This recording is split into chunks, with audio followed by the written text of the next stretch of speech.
Russian President Vladimir Putin invaded Ukraine, annexed Crimea, and has provided crucial military support to the Assad regime. What steps, if any, would your administration take to counter these actions, Senator Kaine? You got to be tough on Russia. So let's start with not praising Vladimir Putin as a great leader. Donald Trump and Mike Pence have said he's a great leader. And Donald Trump has business dealings with Russia that he refuses to disclose. Hillary Clinton has gone toe-to-toe with Russia. She went toe-to-toe with Russia as Secretary of State to do the New START agreement to reduce Russia's nuclear stockpile. She's had the experience doing it. She went toe-to-toe with Russia and lodged protests when they went into Georgia. And we've done the same thing about Ukraine, but more than lodging protests, we've put punishing economic sanctions on Russia that we need to continue. Donald Trump, on the other hand, didn't know that Russia had invaded the Crimea. Oh, that's nonsense. He was on a TV show a couple months back, and he said, I'll guarantee you this, Russia's not going into the Ukraine. And he had to be reminded that they had gone into the Crimea 2 years before. Hillary Clinton has gone toe-to-toe with Russia to work out a deal on New START. She got them engaged in a meaningful way to cap Iran's nuclear weapons program, and yet she stood up to them on issues such as Syria and their invasion of Georgia. You've got to have the ability to do that, and Hillary does. On the other hand, in Donald Trump, you have somebody who praises Vladimir Putin all the time. America should really wonder about a President Trump who had a campaign manager with ties to Putin, pro-Putin elements in the Ukraine, who had to be fired for that reason. They should wonder, when Donald Trump is sitting down with Vladimir Putin, is it going to be America's bottom line, or is it going to be Donald Trump's bottom line that he's going to be worried about with all of his business dealings? Now, this could be solved if Donald Trump would be willing to release his tax returns, as he told the American public that he would do. And I know he's laughing at this, but every president... What's it got to do with Russia? Every president since Richard Nixon has done it, and Donald Trump has said, I'm doing business with Russia. The only way the American public will see whether he has a conflict of interest... No, he hasn't said that. Senator, your time is up. Governor. Well, thanks. Just trying to keep up with the insult-driven campaign on the other side of the table. You know, I'm just saying facts about your running mate. Yeah. Well, and I know you can't defend Senator, him. please, I'm happy to defend him, Senator. Don't put words in my mouth that I'm not defending him. You're not. I'm happy to defend him. Most of what you said is completely false, and the American people know that. I'll run through the list of things where you didn't defend. Senator, where you please, can just say stuff and people believe it. Look, this is the alternative universe of Washington, D.C. versus reality. Hillary Clinton said her #1 priority was a reset with Russia. That reset resulted in the invasion of Ukraine. After they'd infiltrated with what are called little green men, Russian soldiers that were dressing up like Ukrainian dissidents, and then they moved all the way into Crimea, took over the Crimean Peninsula. And Donald Trump knew that happened. He basically was saying it's not going to happen again.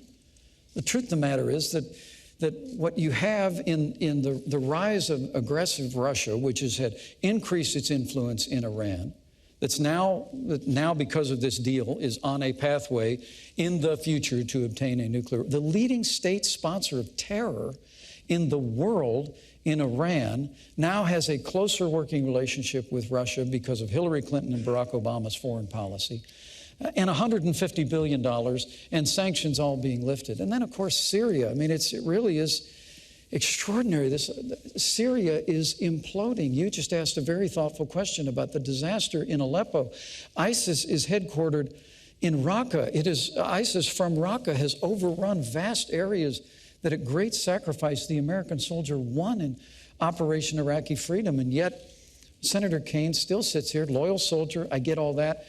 It's saying that the foreign policy of Hillary Clinton and Barack Obama somehow made the world more secure. I mean, it really is astonishing that on the day that Iran released 4 American hostages, we delivered $400 million in cash as a ransom payment for Americans held by the radical mullahs in Tehran. And Governor, just today, Mr. Trump said, quote, Putin has no respect for Hillary Clinton and no respect for Obama. Why do you think he'll respect a Trump-Pence administration? Strength. Plain and simple. Business. Donald Trump, that's nonsense. Donald Trump Donald Trump's son leader says who is that the going Trump to lead with organization. American Please, strength. Senator, I'll give you a chance to respond. We're going to rebuild our military.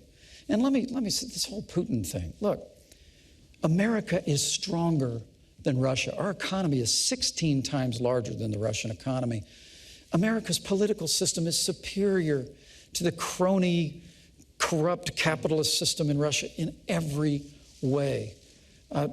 When Donald Trump and I observe that, as I've said, in Syria, in Iran, in Ukraine, that the small and bullying leader of Russia has been stronger on the world stage than this administration, that's stating painful facts. That's not an endorsement of Vladimir Putin. That's an indictment of the weak and feckless leadership of Hillary Clinton and Barack Obama. Well, this is one where we can just kind of go to the tape on it. But Governor Pence said, inarguably, Vladimir Putin is a better leader than President Obama. That is absolutely inaccurate. And I just think a guy I said he's been stronger on the world stage. No, you said leader. And I'll just say this, Governor. You just said better. If you mistake leadership for dictatorship and you can't tell the difference, a country that's running its economy here we go. This is the grade school thing again. Right. If you can't tell the difference, you shouldn't be commander-in-chief. Yeah. And with Donald Trump's sons say that they have all these business dealings with Russia. Those could be disclosed with tax returns, but they refuse to do them. Americans need to worry about whether Donald Trump will be watching out for America's bottom line or his own bottom line. Senator Kaine, what went wrong with the Russia reset? Vladimir Putin. Vladimir Putin is a dictator. And what would you do differently? Vladimir Putin is a dictator. He's not a leader. Anybody who thinks otherwise doesn't know Russian history and they don't know Vladimir Putin. Hillary Clinton knows exactly who this guy is. John McCain said, I look at his eyes and I see KGB, and Hillary kind of has that same feeling. So how do you deal with them? We do have to deal with Russia in a lot of different ways. There are areas where we can cooperate. So it was Hillary Clinton who worked with Russia on the New START treaty to reduce their nuclear weapons stockpile. It was Hillary Clinton that worked with Russia to get them engaged in a community of nations to stop the Iranian nuclear weapons program without firing a shot. She's not going around praising Vladimir Putin as a great guy, but she knows how to sit down at a table and negotiate tough deals. This is a very challenging part of the world, and we ought to have a commander-in-chief who has prepared and done it, rather than somebody who goes around praising Vladimir Putin as a great leader. All right, I'd like to ask now about North Korea, Iran, and the threat of nuclear weapons. North Korea recently conducted its fifth and most powerful nuclear test. Right. What specific steps would you take to prevent North Korea from developing a nuclear-armed missile capable of reaching the United States? Governor Pence. Well, first, we need to make a commitment to rebuild our military, including modernizing our nuclear forces. And we also need an effective American diplomacy that will marshal the resources of nations in the Asian Pacific Rim to put pressure on North Korea, on Kim Jong-un, to abandon his nuclear ambitions. It has to remain the policy of the United States of America, the denuclearization of the Korean Peninsula, plain and simple. And when Donald Trump is president of the United States, we're not going to have the kind of posture in the world that has Russia invading Crimea and Ukraine, that has the Chinese building new islands in the South China Sea, that has literally the world, including North Korea, flouting American power. We're going to go back to the days of peace through strength. But I have to tell you that all this talk about tax returns, and I get it. You know, you want to keep bringing that up. It must have until played he well meets in some his focus promise. group. But here, Hillary Clinton and her husband set up a private foundation called the Clinton Foundation. While she was Secretary of State, the Clinton Foundation accepted tens of millions of dollars from foreign governments and foreign donors. Now y'all need to know out there, this is basic stuff. Foreign donors and certainly foreign governments cannot participate in the American political process. They cannot make financial contributions. But the Clintons figured out a way to create a foundation where foreign governments and foreign donors could donate millions of dollars. And then we found, thanks to the good work of the Associated Press, that more than half of her private meetings when she was Secretary of State were given to major donors of the Clinton Foundation. When you talk about all these all these baseless rumors about Russia and the rest. Hillary Clinton, you asked the trustworthy question at the very beginning. The reason Governor, the American people don't trust Hillary up. Clinton is because they are looking at the pay-to-play politics that she operated with the Clinton Foundation through a Governor, private please. server while she's Your 2 Secretary of minutes are State. up, Governor. And they're saying enough is enough. Senator Kaine. I'm going to talk about the foundation, then I'll talk about North Korea. So, on the foundation, I am glad to talk about the foundation. The Clinton Foundation is one of the highest rated charities in the world. It provides AIDS drugs to about 11.5 million people. It helps Americans deal with opioid overdoses. It gets higher rankings for its charity than the American Red Cross does. The Clinton Foundation does an awful lot of good work. Hillary Clinton, as Secretary of State, took no action to benefit the foundation. The State Department did an investigation, and they concluded that everything Hillary Clinton did as Secretary of State was completely in the interests of the United States. So the foundation does good work, and Hillary Clinton, as Secretary of State, acted in the interest of the United States. But let's compare this now with the Trump Organization and the Trump Foundation. The Trump Organization is an octopus-like organization with tentacles all over the world whose conflict of interest could only be known if Donald Trump would release his tax returns. He's refused to do it. His sons have said that the organization has a lot of business dealings in Russia. And remember, the Trump Organization is not a nonprofit. It's putting money into Donald Trump's pockets and into the pockets of his children, whereas the Clinton Foundation is a nonprofit, and no Clinton family member draws any salary. The Trump Foundation is a nonprofit. In addition, Donald Trump has a foundation. The foundation was just fined for illegally contributing foundation dollars to a political campaign of a Florida Attorney General. They made an illegal contribution, and then they tried to hide it by disguising it as somebody else. And the person they donated to was somebody whose office was charged with investigating Trump University. This is the difference between a foundation that does good work and a Secretary of State who acted in accord with American interests, and somebody who is conflicted in doing work around the world and won't share with the American public what he's doing and what those conflicts are. Governor, I will give you 30 seconds to respond because I know you want to. But again, I would remind you both this was about North Korea. Well, thank you. Thank you. The Trump Foundation is a private family foundation. They give virtually every cent in the Trump Foundation to charitable causes. Political less than 10 cents on the dollar in the Clinton Foundation has gone to charitable causes. $20,000 portrait of Donald Trump? Less than 10 cents on the dollar, the Clinton Foundation has gone to charitable causes. 90%. It has been a platform for the Clintons to travel the world, to have staff. But honestly, Senator, we would know a lot more about it if Hillary Clinton would just turn over the 33,000 emails that she refused to turn over Senator that were Kaine, in her private server. We'd have a much better picture of what the Clinton Foundation was doing. Senator Kaine, if you had intelligence that North Korea was about to launch a missile, a nuclear-armed missile capable of reaching the United States, would you take preemptive action? Look, a president should take action to defend the United States against imminent threat. You have to. The president has to do that. Now, exactly what action? You would have to determine what your intelligence was, how certain you were of that intelligence, but you would have to take action. You asked the question about how do we deal with North Korea. I'm on the Foreign Relations Committee. We just did an extensive sanctions package against North Korea. And interestingly enough, Elaine, the UN followed and did virtually the same package. Often China will use their veto in the Security Council to veto a package like that. They're starting to get worried about North Korea, too. Yeah. So they actually supported the sanctions package, even though many of the sanctions are against Chinese firms, Chinese financial institutions. So we're working together with China, and we need to. China is another one of those relationships where it's competitive, it's also challenging, and in times like North Korea, we have to be able to cooperate. Hillary understands that very well. She went once famously to China and stood up at a human rights meeting and looked him in the eye and said, women's rights are human rights. They didn't want her to say that, but she did. But she's also worked on a lot of diplomatic and important diplomatic deals with China, and that's what it's going to take. The thing I would worry a little bit about is that Donald Trump owes about $650 million to banks, including the Bank of China. I'm not sure he could stand up so tough to the people who have loaned him money. All right, I'd like to turn to our next segment now. And in this, I'd like to focus on social issues. You have both been open about the role that faith has played in your lives. can you discuss in detail a time when you struggled to balance your personal faith and a public policy position? Senator King. Yeah, that's an easy one for me, Elaine. It's an easy one. I'm really fortunate. I grew up in a wonderful household with great Irish Catholic parents. My mom and dad are sitting right here.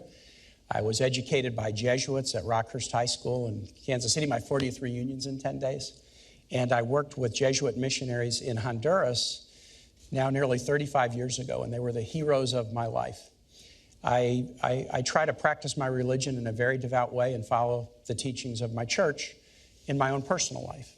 But I don't believe in this nation, a First Amendment nation, where we don't raise any religion over the other and we allow people to worship as they please, that the doctrines of any one religion should be mandated for everyone. For me, the hardest struggle in my faith life was the Catholic Church is against the death penalty, and so am I. But I was governor of a state, and the state law said that there was a death penalty for crimes if the jury determined them to be heinous. And so I had to grapple with that. When I was running for governor, I was attacked pretty strongly because of my position on the death penalty. But I looked the voters of Virginia in the eye and said, look, this is my religion. I'm not going to change my religious practice to get one vote, but I know how to take an oath and uphold the law. And if you elect me, I will uphold the law. And I was elected, and I did. It was very, very difficult to allow executions to go forward, but in circumstances where I didn't feel like there was a case for clemency, I told Virginia voters I would uphold the law, and I did. That was a real struggle, but I think it is really, really important that those of us who have deep faith lives don't feel like we can just substitute our own views for everybody else in society, regardless of their views. Governor Pence. Well, it's a wonderful question, and my Christian faith is at the very heart of who I am. I was also raised in a wonderful family of faith. It was church on Sunday morning and grace before dinner, but my Christian faith became real for me when I made a personal decision for Christ when I was a freshman in college. And I've tried to live that out, however imperfectly, every day of my life since. And with my wife at my side, we've followed a calling into public service where we've tried to keep faith with the values that we cherish. And with regard to when I struggle, I appreciate and I have a great deal of respect for Senator Kane's sincere faith. I truly do. That's shared. But for me, I would tell you that for me, the sanctity of life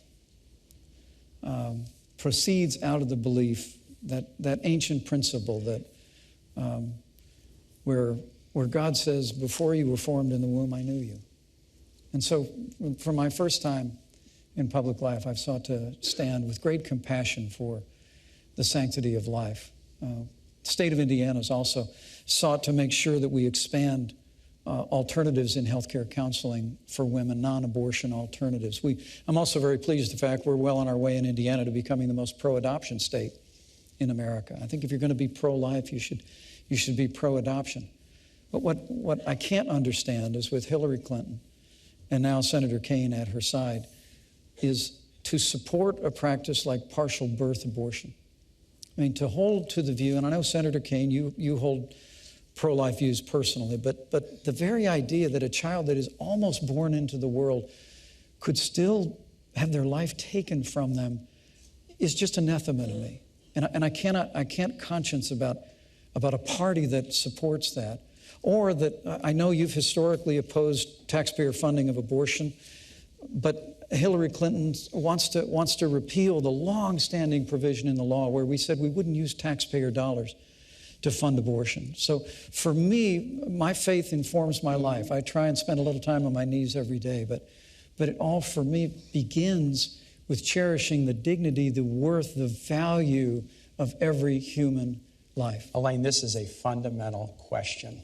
A fundamental question. Hillary and I are both people out of religious backgrounds. Her Methodist church experience was really formative for her as a public servant.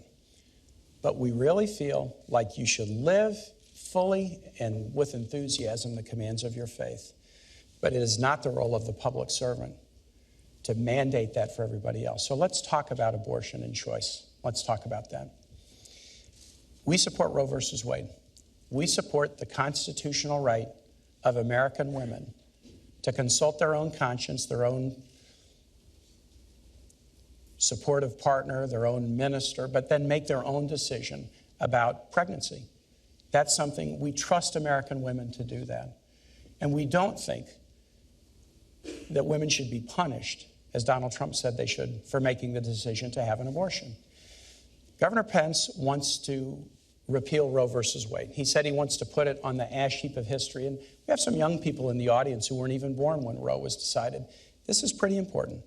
Before Roe versus Wade, states could pass criminal laws to do just that, to punish women if they made the choice to terminate a pregnancy.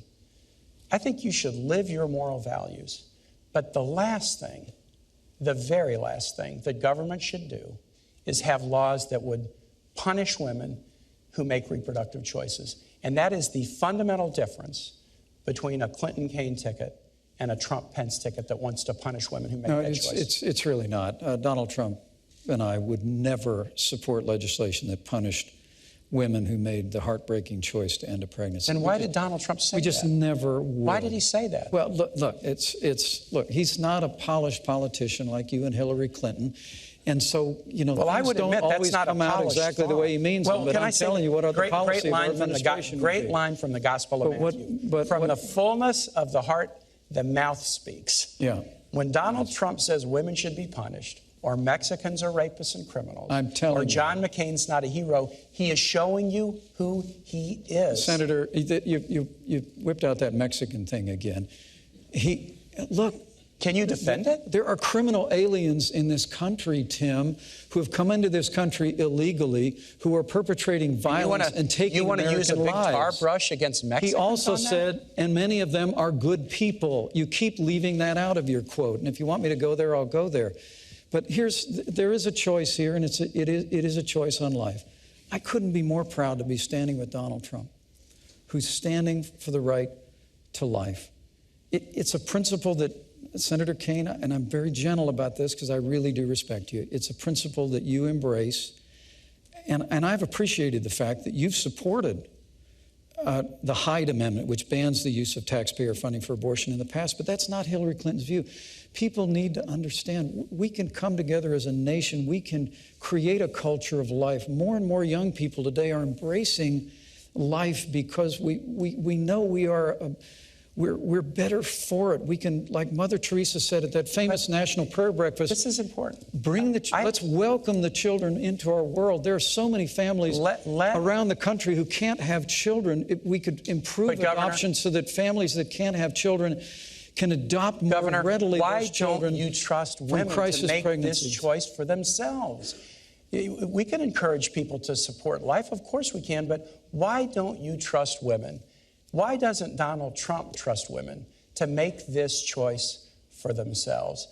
That's what we ought to be doing in public life, living our lives of faith or motivation with enthusiasm and excitement, convincing each other, dialoguing with each other about important moral issues of the day. But on fundamental issues of morality, we should let women make their own decisions. Because a society can be judged by how it deals with its most vulnerable, the aged, the infirm, the disabled, and the unborn. I believe it with all my heart, and I couldn't be more proud to be standing with a pro-life candidate in Donald Trump. I do have one final question for you both tonight. It has been a divisive campaign. Senator Kaine, if your ticket wins, what specifically are you going to do to unify the country and reassure the people who voted against you? That's a really important one. That may be the $64,000 question, because it has been a divisive campaign. And again, Hillary's running a campaign about stronger together. And Donald Trump, and this is not directed at this man, except to the extent that he can't defend Donald Trump. Donald Trump has run a campaign that's been about one insult after the next. But we do have to bring the country together. So here's what we'll do. Hillary Clinton was First Lady, then Senator for 8 years and Secretary of State. And I serve in the Senate. And I'm really amazed, Elaine, as I talk to Republican senators, how well they regard and respect Hillary Clinton. She was on the Armed Services Committee. She was on other committees. She worked across the aisle when she was First Lady to get the CHIP program passed so that 8 million low-income kids have health insurance in this country, including 150,000 in Indiana. She worked across the aisle after 9/11 to get health benefits for the first responders who bravely went into the towers and into the Pentagon. She worked to get benefits for TRICARE benefits for National Guard members, including Hoosiers and Virginians in the National Guard. She has a track record of working across the aisle to make things happen. And you know, Elaine, I have the same track record. I was a governor of Virginia with 2 Republican houses. And in the Senate, I have good working relationships across the aisle. Because I think it's fine to be a Democrat or Republican or independent, but after Election Day, the goal is work together. And Hillary Clinton has a track record of accomplishment across the aisle that will enable her to do just that when we work with the new Congress in January. Governor, how will you unify the country if you win? Well, thank you, Elaine, and thanks for a great discussion. Absolutely. Tonight. Thank you, Senator. This is a very challenging time in the life of our nation. Weakened America's place in the world after the leadership of Hillary Clinton and Barack Obama on the world stage has been followed by an economy that is truly struggling, stifled by an avalanche of more taxes, more regulation, Obamacare, the war on coal, and the kind of trade deals that have put American workers in the back seat. And I think the best way that we can bring people together is through change in Washington, D.C. You know, I served in Washington, D.C. for 12 years in the Congress of the United States. And I served with many Republicans and Democrats, men and women of goodwill. The potential is there to really change the direction of this country, but it's going to take leadership to do it. The American people want to see our nation standing tall on the world stage again. They want to see us supporting our military, rebuilding our military, commanding the respect of the world, and they want to see the American economy off to the races again. They want to see an American comeback. And Donald Trump's entire career has been about building. It's going through hardship just like a business person does and finding a way through smarts and ingenuity and resilience to fight forward. And when Donald Trump becomes president of the United States, we're going to have a stronger America. When you hear him say he wants to make America great again, when we do that, I truly do believe the American people are going to be standing taller. They're going to see that real change can happen after decades of just talking about it. And when that happens, the American people are going to stand tall, stand together, and we'll have the kind of unity that's been missing for way too long. All right, gentlemen, thank you so much. This concludes the vice presidential debate.